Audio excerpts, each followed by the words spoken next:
बार फिर से आपका स्वागत है। तो लोकसभा चुनाव के महासंग्राम का अंतिम और आखिरी चरण है, जिस दौरान 8 राज्यों की 57 सीटों पर वोटिंग सुबह 7 बजे से लगातार जारी है। उत्तर प्रदेश की 13, पंजाब की 13, बिहार की 8, चंडीगढ़ की 1 और हिमाचल प्रदेश की सभी 4, झारखंड की 3, ओडिशा की 6 और पश्चिम बंगाल की 9 सीटों पर सुबह 7 बजे से वोटिंग लगातार जारी है। यूपी की बात करें तो यूपी में भी कई दिग्गजों की साख यहां पर दांव पर है।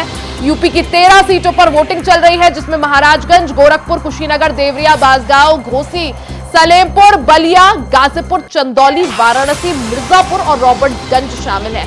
आपको बता दें, ये लोकसभा 2024 चुनाव का महासंग्राम और उस महासंग्राम का ये अंतिम और आखिरी चरण, क्योंकि आज चुनाव के साथ ही लोकसभा चुनाव संपन्न हो जाएगा, जिसके बाद सिर्फ और सिर्फ इंतजार रहेगा तो रिजल्ट या परिणाम का।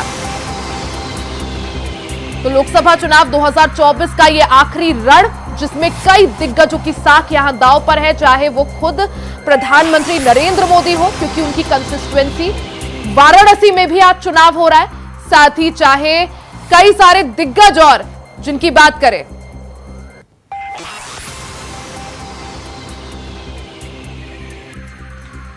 मोहम्मद आसिफ लगातार हमारे साथ बने हुए हैं। एक बार मोहम्मद आसिफ का रुख कर लेते हैं। मोहम्मद आसिफ, जिस तरह से लोकसभा चुनाव के महापर्व का ये आखिरी और अंतिम चरण, कितना महत्वपूर्ण ये चरण, क्योंकि इसके लिए हमने देखा किस तरह से एड़ी चोटी का जोर भारतीय जनता पार्टी और तमाम राजनीतिक दलों ने लगाया। उत्तर प्रदेश की बात करूं, 13 सीटों पर वोटिंग चल रही है, क्या कुछ आप देख पा रहे हैं इस वक्त? जी बिल्कुल, यह जिस तरह से लोकसभा चुनाव का आज अंतिम चरण है और 7वें चरण जो मतदान चल रहा है, उसमें कई दिग्गजों की दांव भी साथ पर लगी हुई है।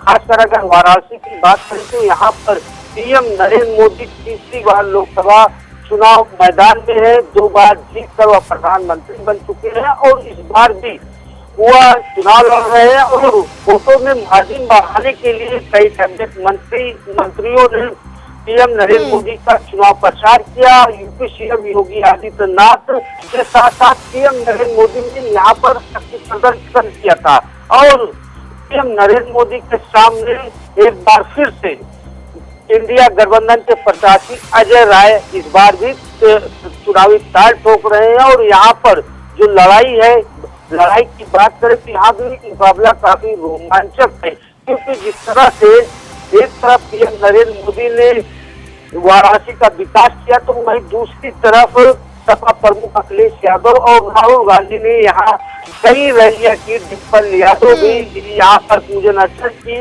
और साथ ही साथ प्रियंका गांधी ने भी पीएम मोदी को निशाने पर लिया। तो ऐसे में यहाँ कहा जा सकता है कि यहाँ लड़ाई दिलचस्प है। वहीं अगर बात करें मिर्जापुर सीट की, तो मिर्जापुर सीट पर केंद्रीय मंत्री अनुप्रिया पटेल चुनाव मैदान में है।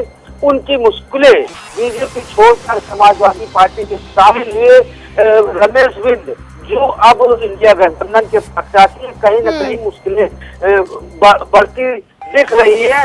और जिस तरह से रमेश बिंद लगातार अनुप्रिया पटेल के गढ़ में, यानी कि मिर्जापुर सीट कहीं न कहीं अनुप्रिया पटेल का गढ़ मानी जाती है, वहां पर अब बीजेपी से सपा में शामिल हुए प्रत्याशी रमेश बिंद करारा प्रहार कर रहे हैं और किला ढाने के लिए अनुप्रिया पटेल का पूरी एड़ी चोटी का जोर लगा दिए हैं।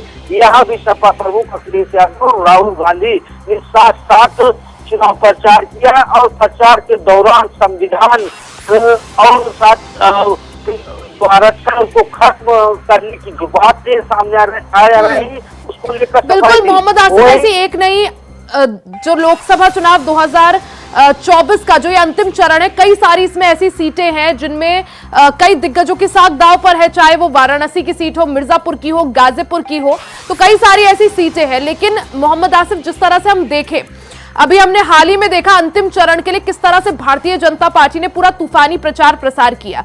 ऐसे में चाहे मुख्यमंत्री योगी आदित्यनाथ हो या खुद प्रधानमंत्री नरेंद्र मोदी, कई सारे मुद्दे उन्होंने उठाए, चाहे वो लॉ एंड ऑर्डर का मुद्दा हो यूपी में या फिर राम मंदिर का मुद्दा हो। कितना ज्यादा जनता के बीच ये मुद्दे पहुंचते हुए आपको दिखाई दे रहे हैं? जी बिल्कुल, जिस तरह से बीजेपी से अगर बात करें यूपी सीएम योगी आदित्यनाथ, नरेंद्र मोदी ने चुनाव प्रचार के दौरान जिस तरह से यह कहा कि 500 सालों का जो लंबा इंतजार था वह खत्म हुआ और राम मंदिर बनकर तैयार हुआ। इस बयान कहीं न कहीं जो लोग हैं, मतदाता है, उनको प्रभावित कर रहा है। और दूसरी तरफ राष्ट्र के मुद्दे को लेकर भी बीजेपी के दिग्गजों ने सामने लड़ रही इंडिया गठबंधन के नेताओं पर जमकर निशाना साधा और ताबड़तोड़ प्रहार किए गए। वहीं गृह मंत्री भी यूपी के पूर्वांचल की इन सीटों पर भरमार से कर चुके हैं, सभा कर चुके हैं। और जिस तरह से कुशीनगर में अमित शाह ने इंडिया गठबंधन यानी सपा प्रमुख अखिलेश यादव पर यह निशाना साधा था कि कुशीनगर में कई चीनी मिलें थी जिसे समाजवादी पार्टी ने बंद करवा दिया था, लेकिन 20 ऐसी चीनी मिलें हैं जिसे चालू कराया गया। तो जिस तरह से अंतिम चरण के इस चुनाव में जो वाक युद्ध चला था, जुबानी जंग चली थी बीजेपी नेताओं की तरफ से, वही दूसरी तरफ अंतिम चरण के जो मतदान चुनाव होने थे, जो चुनाव चल रहा है, इसके लिए इंडिया गठबंधन के भी नेताओं ने पूरी ताकत झोंक दी थी। और बिल्कुल मोहम्मद आसिफ, अंतिम ये चरण, आखिरी चरण का ये रण और काफी रोचक होता हुआ, क्योंकि खुद पीएम मोदी, नरेंद्र मोदी जहां वाराणसी से चुनाव लड़ रहे हैं, वहां से भी काफी दिलचस्प मुकाबला, क्योंकि जिस तरह से पूरा इंडिया ब्लॉक वाराणसी में उतरा था, जमकर प्रचार प्रसार किया था और कोशिश यही कि पीएम मोदी का जो वोटिंग डिफरेंस है, कम वोटों के अंतर से वहां से उन्हें जिताकर भेजा जाए। आऊंगी आपके पास, एक बार करुणेश का रुख कर लेते हैं, बलिया से हमारे साथ बने हुए हैं। करुणेश, जिस तरह बलिया का अगर समीकरण समझे, जहां एक तरफ पूर्व प्रधानमंत्री चंद्रशेखर के बेटे नीरज शेखर पर दांव चला है भारतीय जनता पार्टी ने, वहीं दूसरी तरफ समाजवादी पार्टी ने सनातन पांडे को मौका दिया है, और बीएसपी की बात करें तो लल्लन यादव, जिस तरह से बीएसपी यहां पर चुनावी मैदान में है और लल्लन यादव को टिकट दिया है, क्या माने, क्या एक तरह से यहां पर समाजवादी पार्टी के वोटर्स में सेंधमारी की कोशिश बीएसपी की तरफ से, और उसका कितना फायदा नुकसान किसको? मैं आपको बता दूं कि ये निश्चित तौर पर देखा जा सकता है कि जो लल्लन यादव को जो टिकट दिया गया है बसपा से, तो कहीं न कहीं यह जो है समाजवादी पार्टी को तो नुकसान पहुंचाएगा ही, क्योंकि कहीं न कहीं अगर वो अपने बिरादरी का कुछ भी अगर वो जो भी अगर अपने तरफ खींचते हैं तो वो सीधे सीधे तौर पे समाजवादी पार्टी का ही नुकसान माना जाएगा। यहाँ पे बसपा ने जो भी लल्लन सिंह को यादव को जो टिकट दिया है, वो इस तरह से देखा जाए तो कोई कभी वो क्षेत्र में कभी वो दिखाई नहीं देते थे, कभी उनका नाम चर्चा में नहीं था, कभी वो इस तरह के मतलब वो नेता नहीं थे जो कि लोगों के बीच में चर्चा का हो, जिसे हो या लोग जानते हो। और अचानक इस तरह से बसपा ने उनको टिकट दे करके अगर कहीं मैदान में भेज दिया है, तो ये देखा भी जा सकता है कि कहीं ना कहीं जो है ये समाजवादी पार्टी के जो है वोटरों मतदाताओं में सेध मारने का काम हुआ। यानी बीएसपी यहां पर समाजवादी पार्टी की टेंशन बढ़ाती हुई साफ तौर पर दिख रही है, और उसका सीधा फायदा क्या माने भारतीय जनता पार्टी को यहाँ पर? भारतीय जनता पार्टी को तो एक तरह से देखा जाए तो वो तो मतलब यहाँ पे लड़ाई में है, उसमें कहीं से कोई वो नहीं है। लेकिन अगर एक ही चीज है कि जो यहाँ पे जो सनातन पांडे को जो टिकट मिला है, तो यहाँ पे जो ब्राह्मण मतदाता है उनकी भी संख्या लगभग 15% है। और ये अभी देखा जा रहा है कि अगर ब्राह्मण मतदाता कहीं अगर सनातन पांडे पे चढ़ते हैं तो ये बीजेपी के लिए नुकसान भी हो सकता है।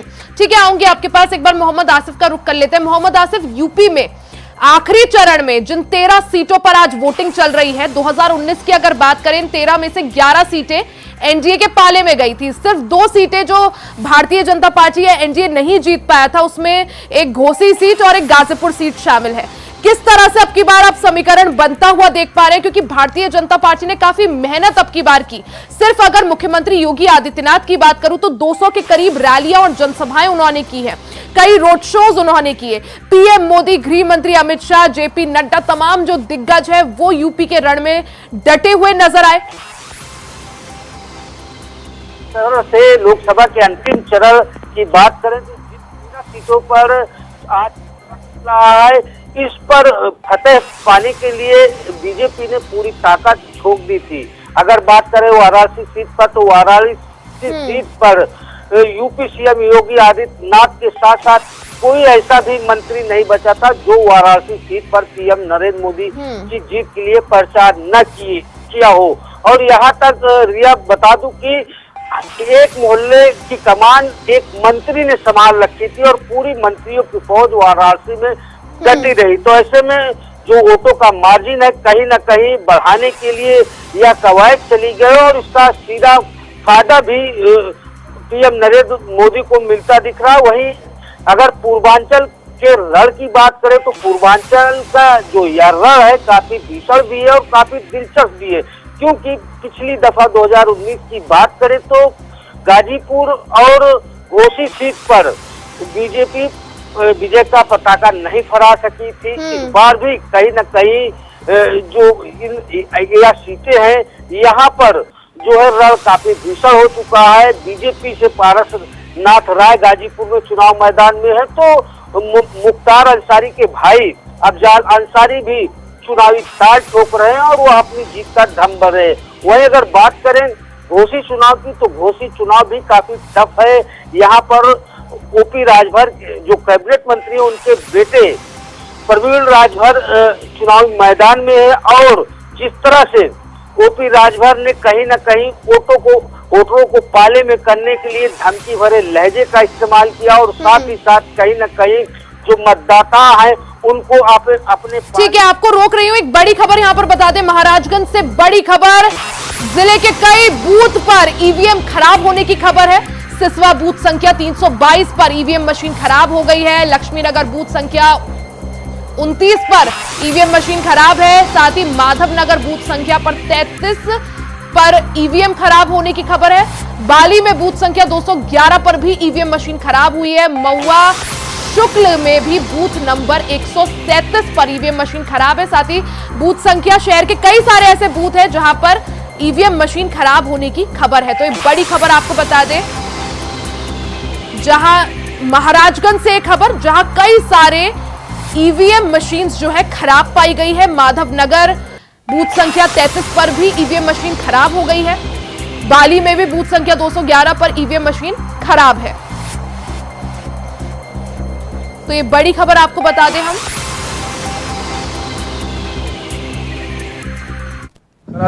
कौन सा बूथ नंबर है आपका? ग्राम पंचायत कौन सा है? वोट नहीं डाल पाए हैं आप? नहीं, चलुए नहीं भैया बहन। कौन सा बूथ नंबर है आपका? 137 ग्राम पंचायत। क्या दिक्कत आ रही है? वहाँ बता क्या रहे हैं, क्या दिक्कत है? चलुए नहीं खराब। अभी टाइम क्या हो रहा है? 7:40। तो वहीं लोकसभा चुनाव को देखते हुए हलचल पूरी तरह से तेज है। आज 7वें और अंतिम चरण के लिए वोटिंग चल रही है। इस दौरान दिग्गजों का, सियासी दिग्गजों का क्या कुछ कहना है वो आपको सुनवाते हैं। आज दुनिया के सबसे बड़े लोकतंत्र यानी कि भारत देश का महापर्व है। आज आम चुनावों यानी कि लोकसभा 2024 चुनाव का आखिरी वोटिंग फेज है। आज भारतवासियों द्वारा दिया गया एक एक वोट ये तय करेगा कि इस देश की दिशा और दशा क्या होगी। लोगों के लिए बने स्कूल, अस्पताल, स्कूली शिक्षा, दवा दवाई, इलाज कैसा होगा और हमारे देश का लोकतंत्र कितना मजबूत होगा, ये आज वोट की ताकत से देश की जनता तय करेगी। ये वोट देने का अधिकार बहुत लंबे संघर्ष के बाद हम सब भारतवासियों को दिया गया। मैं आज हाथ जोड़कर विनती करना चाहूंगा, please exercise your right to vote. आज मुझे अपने पैतृक गांव विजयपुर में वोट देने का सौभाग्य प्राप्त हुआ और अपने बूथ पर सबसे पहला वोट मुझे देने का सौभाग्य प्राप्त हुआ।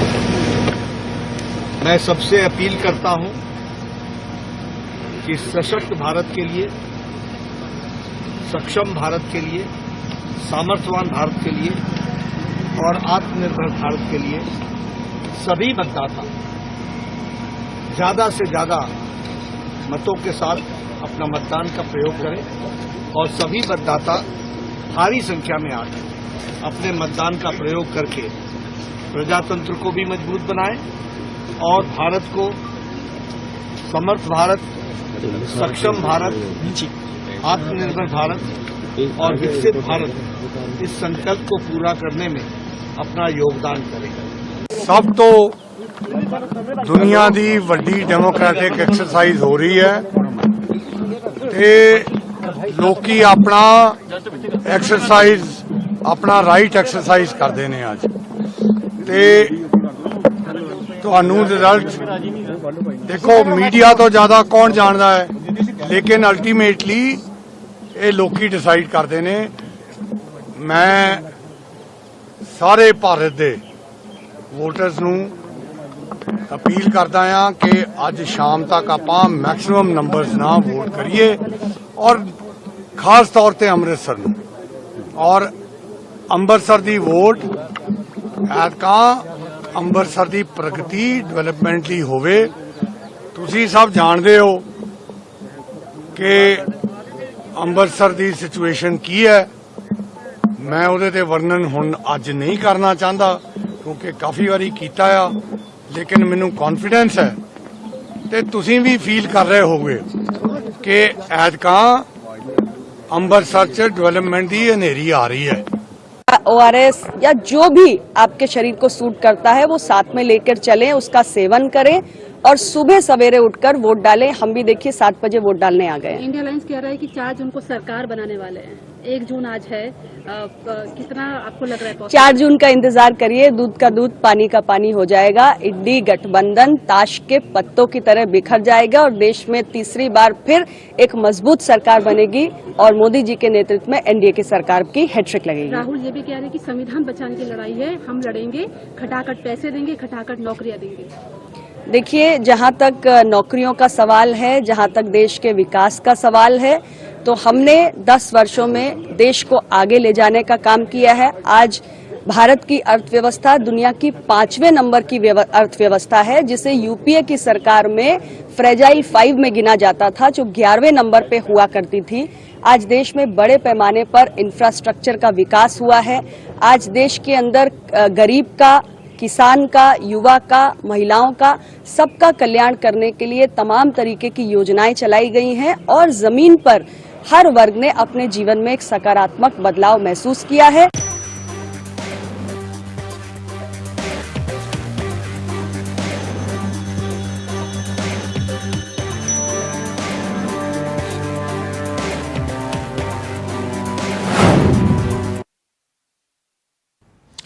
तो तस्वीरें आपको दिखा रहे हैं किन किन दिग्गजों ने अभी तक अपने मतदान का प्रयोग किया। ओम प्रकाश राजभर को आप देख सकते हैं मताधिकार का प्रयोग किया।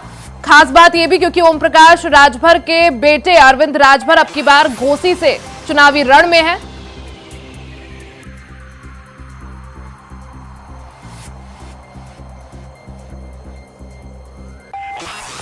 आज का ये चरण इसलिए भी महत्वपूर्ण क्योंकि कई दिग्गजों की साख यहां दांव पर, चाहे वो खुद पीएम नरेंद्र मोदी की वाराणसी सीट हो या हिमाचल प्रदेश की मंडी सीट जहां से अभिनेत्री कंगना रनौत चुनावी मैदान में है, या फिर यूपी की मिर्जापुर सीट जहां से केंद्रीय राज्य मंत्री अनुप्रिया पटेल चुनावी रण में है। तो कई सारी आज की महत्वपूर्ण सीटें। सीधे मोहम्मद आसिफ का यहां पर रुख कर लेते हैं। मोहम्मद आसिफ, जिस तरह से यूपी की बात करें, 13 सीटों पर आज वोटिंग, इनमें से 11 सीटें एनडीए जीती थी पिछली बार। अब की बार 2 सीटें ऐसी हैं पिछली बार जिन पर एनडीए कमल नहीं खिला पाई थी, जिस पर बीएसपी को जीत मिली थी। अब की बार समीकरण क्या कुछ बता रहे हैं? जिस तरह से 2019 में अगर पूर्वांचल की इन 13 सीटों की बात करें तो घोसी और गाजीपुर की सीट पर बीजेपी कब्जा नहीं कर पाई थी, लेकिन इस बार इन दोनों सीटों पर भी कब्जा कर पाने को बीजेपी काफी बेताब दिखी। यही वजह रही कि गृह मंत्री अमित शाह ने गाजीपुर घोसी सीट पर ताबड़तोड़ रैलियां किया। वही UP CM Yogi Adityanath, JP Nadda समेत बीजेपी के कई दिग्गजों ने पूर्वांचल की इन सीटों पर ताकत झोंक दी थी। और जिस तरह से अब जो चुनावी रण है, मतदान शुरू हो चुका है और जिस तरह से इन सीटों पर कई दिग्गजों की दांव भी प्रतिष्ठा पर लगी हुई है। चाहे गोरखपुर, यानी कि गोरखपुर यूपी सीएम योगी आदित्यनाथ का गढ़ कहा जाता है। यहाँ पर रवि किशन चुनावी ताल ठोक रहे हैं और उनके सामने काजल निषाद इंडिया गठबंधन की प्रत्याशी हैं। इस सीट पर कड़ा मुकाबला देखने को मिल रहा है और बता दें कि गोरखपुर में भी इंडिया गठबंधन और बीजेपी के नेताओं ने पूरी ताकत झोंकी थी।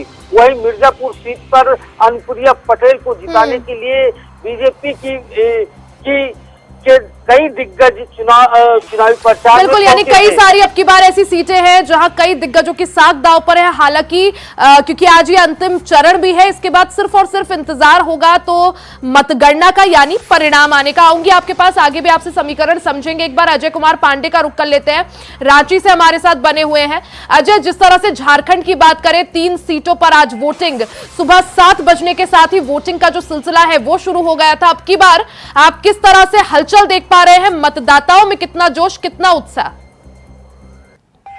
निश्चित रूप से चुनाव है, उत्साह काफी है। आप देख सकते संथाल में काफी हमेशा लगातार आदिवासियों क्षेत्र में काफी मतदाता जो उत्साहित रहे हैं और आज सुबह लंबी कतारें, यानी अब मतदान केंद्र के वोटिंग शुरू होने के पहले लंबी कतारें लग गई। तो किसी और आप देख सकते हैं कि लगातार वो जो वहाँ बीजेपी जो यानी संथाल जो है वो झारखंड मुक्ति मोर्चा का गढ़ रहा है। अभी जो 3 सीटों पे है जो चुनाव होना है उसमें 2 सीट बीजेपी को है, पहले से है। तो आप समझ सकते हैं कि ये जो कांटे की टक्कर है 3 सीटों पे।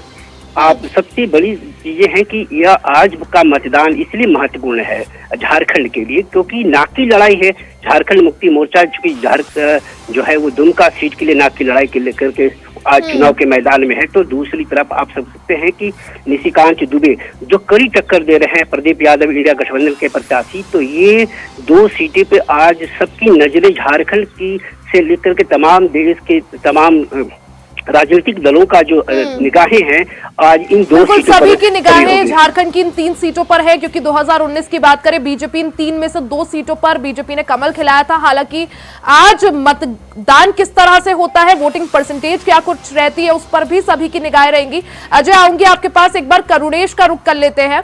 करुणेश बलिया से हमारे साथ बने हुए हैं।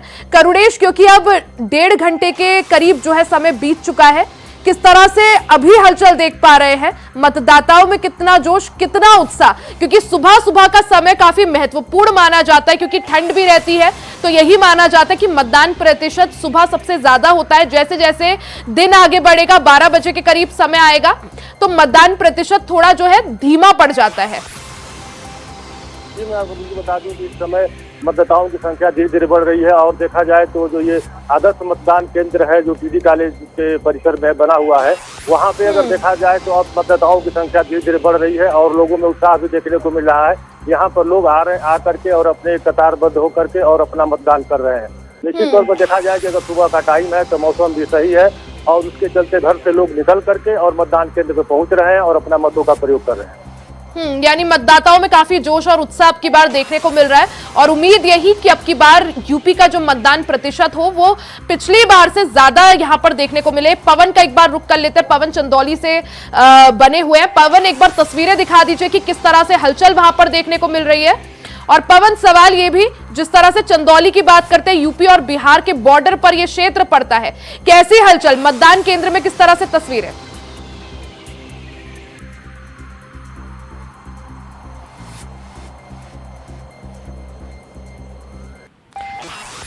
ठीक है पवन, शायद कुछ दिक्कत है, आपके पास आऊंगी।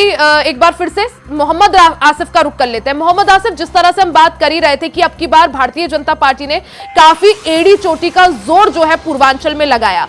सिर्फ अगर मुख्यमंत्री योगी आदित्यनाथ की बात करूं तो जब से लोकसभा चुनाव 2024 के लिए प्रचार प्रसार शुरू हुआ था तब से लेकर अब तक उन्होंने 200 के करीब जनसभाएं की। यूपी में तो मोर्चा संभाला ही, बाकी अन्य राज्यों में भी गए रैली करने के लिए या जनसभाएं करने के लिए। पीएम मोदी की बात करें, 200 के करीब जनसभाएं प्रधानमंत्री नरेंद्र मोदी ने भी देश भर में की। वहीं अगर इंडिया ब्लॉक की बात करें, 9 से 10 रैलियां अखिलेश यादव और राहुल गांधी ने एक साथ की। अखिलेश यादव की अकेले की बात करूं तो 50 से ज्यादा रैलियां अखिलेश यादव ने की। ये जो अंतर रैलियों और जनसभाओं में देखने को मिल रहा है भारतीय जनता पार्टी और इंडिया ब्लॉक के बीच, किस तरह से धरातल पर जाता हुआ? जी बिल्कुल, जिस तरह से लोकसभा चुनाव में पूरी तरह से पूरे बहुमत के साथ सरकार बनाने के लिए बीजेपी ने जहां पूरी ताकत झोंक दी थी और इसके लिए पूरी तरह से मास्टर प्लान भी तैयार किया गया था और जो 2019 की हारी हुई सीटें हैं वहां पर ज्यादा से ज्यादा फोकस करने की तैयारी थी और यही वजह रही कि यूपी सीएम योगी आदित्यनाथ ने यूपी समेत दूसरे राज्यों में भी चुनावी प्रचार किया और साथ ही साथ कई ऐसी प्रबुद्ध रैलियों को भी संबोधित किया और पीएम नरेंद्र मोदी ने भी ताबड़तोड़ रैलियां किया और सरकार बनाने के लिए पूरी तरह से ताकत झोंक दी थी और लोगों से अपील भी किया। वहीं अगर बात करें इंडिया गठबंधन की तो सपा प्रमुख अखिलेश यादव ने भी ताबड़तोड़ रैली की और मतदाताओं से अपने पक्ष में वोटिंग करने के लिए अपील किया और राहुल गांधी के साथ कई रैलियां भी की। लेकिन जिस तरह से दिग्गजों ने पूरी ताकत झोंकी उसको देखते हुए जिस तरह पहले चरण का मतदान काफी प्रतिशत अच्छा रहा, लेकिन धीरे धीरे जैसे जैसे मतदान का चरण आगे बढ़ता गया और उस वोटिंग की संख्या में काफी गिरावट आ गई। यही चीज और यही मोहम्मद आसिफ के पहले चरण जब हुआ उत्तर प्रदेश में तो मतदान प्रतिशत ज्यादा था, जैसे जैसे चरण आगे बढ़े तो मतदान प्रतिशत घटता चला गया। इसकी वजह भी आपसे समझेंगे, आऊंगी आपके पास। सीधे एक बार अजय कुमार पांडे का रुख कर लेते हैं रांची से। अजय, अगर रांची की बात करें, जिस तरह से झारखंड में आज 3 सीटों पर वोटिंग है, निशिकांत दुबे की साख यहां पर दांव पर है। साथ ही जब बात झारखंड की हो, जिस तरह से हेमंत सोरेन जो कि पूर्व मुख्यमंत्री थे वो उन पर भ्रष्टाचार के आरोप लगे, जेएमएम के कई नेता, कांग्रेस के कई मंत्री, उन पर भ्रष्टाचार के आरोप लगे। क्या लगता है अजय, भ्रष्टाचार का ये जो मुद्दा है भारतीय जनता पार्टी ने पूरी तरह से बुनाया, पीएम मोदी ने भी अपनी जनसभाओं में इस चीज का जिक्र किया, जनता के बीच कितना मुद्दा पहुंचता हुआ नजर आ रहा है? देखिए, जो मेरा अनुभव है लगभग मान की 20 सालों का अनुभव है और लगभग 14 से अधिक चुनावों का लोकसभा से लेकर विधानसभा का चुनाव मैंने कराया है। लेकिन संथाल में जो चीजें हैं, वोटर को नमज पकड़ना आसान नहीं है। इसके पहले भी आप देख सकते थे कि मोदी लहर में ये लग रही थी कि जिस संथाल में बहुत अच्छी स्थिति के रूप में उभर के आएगी। तो आपने देखा होगा कि पिछले लोकसभा में बहुत कम मार्जिन से दुमका सीट बीजेपी को हासिल हुआ था। और दूसरी तरफ आप देख सकते हैं कि हालांकि राजमहल की अगर हम बात करें तो चूंकि वह क्लीन स्वीप, चूंकि एनआरसी का मामला वहां था, तो संथाल की जो वोटर्स हैं, इन लोगों को नमज पकड़ना आसान नहीं है, क्योंकि लगातार हम उस क्षेत्र में वहां चुनाव को देखा है बहुत करीबी से। तो ये आप समझ सकते हैं कि जितनी ताकत पूरी 14 सीटों में जितनी ताकत दोनों पार्टियां ने ताकत झोंकी है, उतनी सबसे ज्यादा ताकत दोनों पार्टियों को संथाल में ताकत झोंकना पड़ा। आप देख सकते हैं कि पीएम मोदी से लेकर के राजनाथ, अमित शाह से तमाम प्रचार स्टारक जो हैं संथाल के सीटों पर अपनी ताबड़तोड़ जनसभाएं की है। तो दूसरी तरफ आप देख सकते हैं कि झारखंड मुक्ति मोर्चा भी लगातार जो है कल्पना सोरेन अपनी उपचुनाव के अलावे संथाल में लगातार वो क्षेत्र में वो अपनी मुखर आवाज को रखी है। तो यहाँ की जनता का नमज पकड़ना बड़ा कठिन है। तो ऐसे में देखना पड़ेगा कि अब जो आज का मतदान होगा वो फैसला किस ओर होगा। ये जल्दीबाजी होगा, लेकिन इसकी फैसला 4 तारीख को सामने बिल्कुल 2019 में जिस तरह से झारखंड की 14 में से 12 सीटों पर कमल खिला था, अब की बार भारतीय जनता पार्टी की वैसा ही प्रदर्शन और उससे अच्छा प्रदर्शन रिपीट करने की कोशिश। वहीं जेएमएम, कांग्रेस और आरजेडी, उनकी कोशिश यही कि ज्यादा से ज्यादा सीटें जो है उनमें सेंधमारी की जा सके, उन्हें अपने पाले में लिया जा सके। एक बार बलिया लिए चलते हैं दर्शकों को, हमारे साथ करुणेश वहां से बने हुए हैं। करुणेश, जिस तरह से बलिया की बात करें, जो ब्राह्मण वोटर्स है काफी निर्णायक उन्हें माना जाता है। एक तरफ भारतीय जनता पार्टी ने पूर्व प्रधानमंत्री चंद्रशेखर के बेटे नीरज शेखर को चुनावी रण में यहां पर उतारा। क्या लग रहा है करुणेश, अब की बार समीकरण किस तरह से बनते हुए? देखिए, मैं आपको बिल्कुल बता दूं कि यहाँ पे जैसा कि आपको मैंने बता चुका हूँ कि जैसे ब्राह्मण मतदाता है वो यहाँ पे निर्णायक भूमिका निभाएंगे। और ऐसा देखा जा सकता है कि जो समाजवादी पार्टी के जो प्रत्याशी है सनातन पांडे, तो कहीं न कहीं ब्राह्मण मतदाताओं का कुछ उधर उस तरफ झुकाव भी देखा जा रहा है। लेकिन अब तो असली में ये देखा जा सकता है कि जब यह चुनाव के बाद की फिर अगर ब्राह्मण मतदाता अगर किसके तरफ जाएंगे उसका पलड़ा भारी होगा और उसका निश्चित तौर पर अगर देखा जाए तो चुनाव भी निकल सकता है। बिल्कुल, यानी ब्राह्मण वोटर्स काफी निर्णायक, और जिस तरह से सनातन पांडे यहां पर अपनी दावेदारी पेश कर रहे हैं समाजवादी पार्टी की तरफ से, ब्राह्मण वोटर्स का झुकाव थोड़ा बहुत सनातन पांडे की तरफ, लेकिन मुकाबला जो है काफी ज्यादा रोचक बलिया। मैं आऊंगी आपके पास, एक बार पवन का रुख कर लेते हैं, चंदौली में किस तरह से हलचल है वो जान लेते हैं। सबसे पहले पवन, आप ये बता दीजिए किस पोलिंग बूथ पर आप मौजूद है, कैसी हलचल देख पा रहे हैं, क्योंकि लगभग यहाँ पर 1.5 घंटे के करीब का समय बीत चुका है। ऐसे में लोगों के बीच कैसी हलचल मतदान को लेकर? जी, मैं आपको बता दूं कि इस समय सकलिया इंटर कॉलेज के बूथ संख्या 276 पे हूँ और यहाँ पे लगभग 40 मिनट तक मतदान बाधित रहा, क्योंकि ईवीएम मशीन खराब हो चुकी थी। वही सूचना पाकर के सेक्टर मजिस्ट्रेट मौके पे पहुंचे और किसी भी तरीके से मतदान जो है सुचारू रूप से शुरू हुआ। आपको बता दें कि यह जो मतदान स्थल है या मतदान केंद्र बूथ संख्या 276, यहाँ पे सूबे के कैबिनेट मंत्री अनिल राजभर का यहाँ पे मध्य स्थल है, यहाँ पे उनका गृह जनपद है और वो लगभग 10 मिनट तक प्रतीक्षा की, हालांकि किए, उसके बाद वहाँ पे मतदान किए।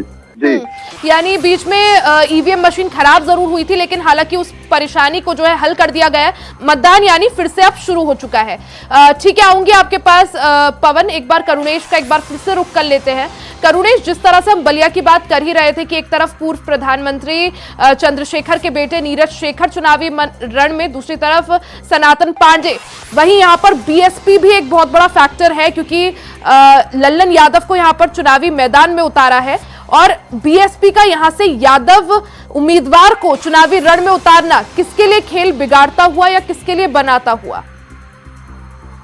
बता दूं, पहले भी बताया हूं कि जिस तरह से बसपा ने ललन यादव को यहां से टिकट दिया है, तो कहीं न कहीं जो जितना भी अगर वो यादव का वोट अगर उनके पल्ले में जाता है तो यह कहीं न कहीं समाजवादी पार्टी के हित में नुकसान होगा। मैं आपको बता दूं कि जिस तरह से बसपा ने अगर ललन यादव को मैदान में उतारा है तो इससे कहीं न कहीं अगर साफ तौर पर देखा जाए तो समाजवादी पार्टी को ही नुकसान है। और मैं ये भी बता दूं कि पिछले बार जब चुनाव में 2019 में यही बसपा जो है सपा के साथ थी, यही सनातन पांडे लगभग 15,000 वोटों से चुनाव हार गए थे। लेकिन इस बार अगर देखा जाए तो वही बसपा इस बार समाजवादी पार्टी के साथ नहीं है, लेकिन और जो दल है, कांग्रेस है और जो है जो इंडिया गठबंधन में जितने भी दल हैं वो शामिल है। बिल्कुल, 2019 में जिस तरह से समाजवादी पार्टी और बसपा का गठबंधन था, उसका साफ तौर पर फायदा जो है बीएसपी को ज्यादा मिलता हुआ दिखा, क्योंकि 10 सीटें बीएसपी जीती थी। लेकिन अब की बार समाजवादी पार्टी और बीएसपी अलग अलग चुनाव लड़ रहे हैं। समाजवादी पार्टी को कांग्रेस के साथ मिलकर चुनाव लड़ने का कितना फायदा यहां पर होता है, उसके लिए हमें शायद 4 जून तक का इंतजार यहां पर करना पड़ेगा। एक बार मोहम्मद आसिफ का यहां पर रुख कर लेते हैं। मोहम्मद आसिफ, क्योंकि गर्मी काफी ज्यादा है और गर्मी एक बहुत बड़ा फैक्टर भी इस चुनाव में रहा है, अब की बार क्या माने? जिस तरह से हम पहले भी बात कर रहे थे, आपने यही बताया था कि पहले चरण में यूपी में मतदान प्रतिशत ज्यादा था, जैसे जैसे चरण आगे बढ़े तो मतदान प्रतिशत घटता चला गया। क्या वजह उसकी माने? मुख्य वजह क्या, गर्मी कितना बड़ा फैक्टर इस चुनाव में रही? जी बिल्कुल, यह जिस तरह से पहले चरण से शुरू हुआ मतदान, जैसे जैसे आगे बढ़ता गया वैसे वैसे वोटों का प्रतिशत भी घटता गया। इसके पीछे यह कहा जा रहा है कि भीषण गर्मी पड़ रही है। और बात करें मतदान में लगे कर्मियों की, तो लगभग दर्जनों मतदान कर्मियों की जिनकी ड्यूटी लगाई गई थी मौत हो चुकी है और साथ बिल्कुल तबीयत भी खराब हो रही है, और यही वजह है कि विपक्ष इसको अब एक मुद्दा भी बना रहा है। जी बिल्कुल रिया, तो जिस तरह से भीषण गर्मी के चलते लगातार मौतें हो रही है, ऐसे में जो मतदाता है वह बहुत ही सेफ तरीके से मतदान स्थल पर पहुंचने की कोशिश कर रहे हैं। और जिस तरह से चुनाव आयोग ने मतदान का आंकड़ा बढ़ाने के लिए तमाम प्रचार प्रसार किए, लेकिन उसका नतीजा जो है सामने नहीं दिख रहा। हालांकि यूपी सीएम योगी आदित्यनाथ, अखिलेश यादव समेत कई दिग्गज मतदान का प्रतिशत बढ़ाने के लिए अपील भी कर चुके हैं। बसपा प्रमुख मायावती भी अपील कर चुकी है। लेकिन अब देखना यह होगा कि आज का जो चरण है इसका वोटों का प्रतिशत कितना बढ़ता है और क्या लाभ होता है जो अपील की।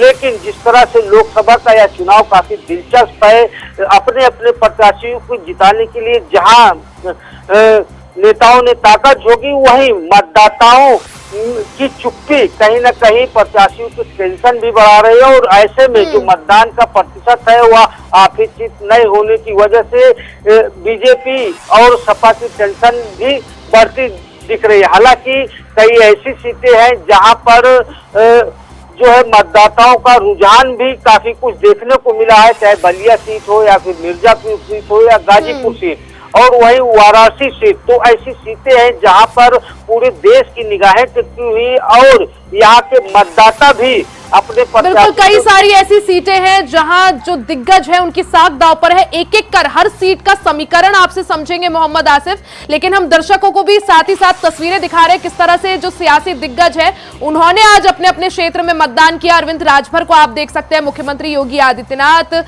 रवि किशन, अनुप्रिया पटेल, जेपी नड्डा, इन तमाम दिग्गजों ने आज अपने मताधिकार का प्रयोग करा। तस्वीरें लगातार अपने दर्शकों को दिखा रहे हैं। मोहम्मद आसिफ आपके पास आऊंगी, एक एक करके सारी सीटों का समीकरण भी आपसे समझेंगे। एक बार अजय कुमार पांडे का रुख यहां पर कर लेते हैं। अजय, जिस तरह से झारखंड की बात करें, 14 लोकसभा सीटें, 12 सीटों पर 2019 में भारतीय जनता पार्टी कमल खिलाने में कामयाब रही थी। अब की बार अगर समीकरण की बात करें, क्योंकि झारखंड में जो है जेएमएम और कांग्रेस की सरकार है, तो भारतीय जनता पार्टी के लिए थोड़ा चैलेंजिंग जरूर होगा कि 14 की 14 सीटों पर कमल कैसे खिलाया जा सके। निश्चित रूप से ये इस बार जो चुनाव है 14 सीटों का निश्चित रूप से बीजेपी के लिए चैलेंजिंग तो जरूर है। आप समझ सकते हैं कि देखिए आज तीन सीटों पे आज चुनाव है। आप राजमहल है, गोड्डा और दुमका की बात अगर है तो आप समझ सकते हैं कि कोई भी ये तीनों सीटें पे दोनों प्रत्याशी यानी इंडिया गठबंधन और बीजेपी दोनों कॉन्फिडेंस के साथ ये नहीं कर सकती कि ये तीनों सीट हमारी तरीके से आ जाए, क्योंकि जो समीकरण है आप देख सकते हैं कि जो समीकरण है बिल्कुल अपोजिट है पिछले की तुलना में। आप समझ सकते हैं कि अगर हम गोड्डा की अगर बात करें तो गोड्डा में प्रदीप यादव और अभिषेक आनंद झा जो कड़ी टक्कर दे रहे हैं निशिकांत दुबे को। तो जो निशिकांत दुबे जिस आधार पर वो मोदी लहर और अपने विकास के कार्यों को हवाले को देते हुए उनकी भरोसा है उन मतदाताओं पर, उनके वहाँ के लोगों पर कि मुझे एक बार फिर एक अवसर मिलेगा। तो ये देखना होगा कि अब क्या वो किस तरीके से रुख करती है। तो दूसरी तरफ आप देख सकते हैं कि अगर गोड्डा के क्षमा जाएंगे दुमका की अगर बात करें तो दुमका चूंकि बीजेपी को कई लंबे समय के बाद जो है बीजेपी के खाते में आई है, तो इस बार साकी लड़ाई है क्योंकि शिबू सोरेन की बड़ी बहू। बिल्कुल, यानी आगे भी आपसे समझेंगे कि किस तरह से झारखंड में समीकरण बन रहे हैं। वहीं दर्शकों को एक बार फिर से बता दें कि किस सीट पर कौन कौन दिग्गज जो है चुनावी रण में है। सहयोगी प्रियंका ये बता रही है। नमस्कार, इंडिया वॉइस पर स्वागत है आपका। मैं हूं आपके साथ प्रियंका मिश्रा।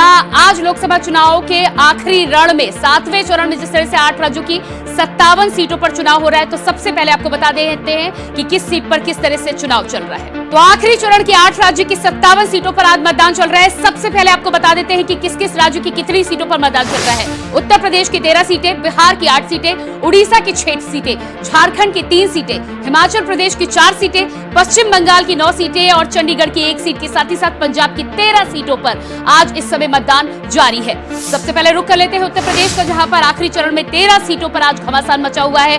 घोसी, महाराजगंज, गोरखपुर, कुशीनगर, देवरिया, बांसगांव, सलेमपुर, बलिया, गाजीपुर, चंदौली, वाराणसी, मिर्जापुर और रॉबर्ट्सगंज, ये वो सीटें हैं जहां आज उत्तर प्रदेश में घमासान जारी है।